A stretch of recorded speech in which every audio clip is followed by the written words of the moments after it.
Magbibigay ng 2 milyong pisong pabuya si Pangulong Rodrigo Duterte sa makapagsusuplong ng pulis na sangkot sa operasyon ng iligal na droga.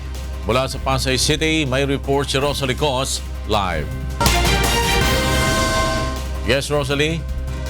Ganun ng Haliflor, 2 milyong piso ang ipinangakong reward ni Pangulong Rodrigo Duterte sa mga makakapagsuplong ng mga ninja o mga pulis na nagre-recycle ng iligal na droga at sangkot din sa operasyon ng illegal drugs.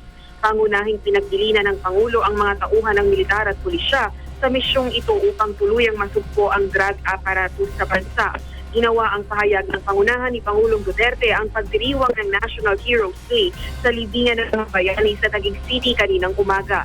Ayon kay Pangulong Duterte, kinukonsidera niyang isang digmaan ng kampanya ng kanyang administrasyon laban sa iligal na droga at hindi lang isang simpleng issue laban sa kalusugan, kundi may kinalaman sa seguridad ng buong bansa. Muli rin niya pinahayag ang kanyang pangako sa mga tauhan ng pulisya at militar na siya ang mananagot sa kanilang legal liability sa pagtugon sa panawagan nitong wakasan ang suliranin sa illegal drugs.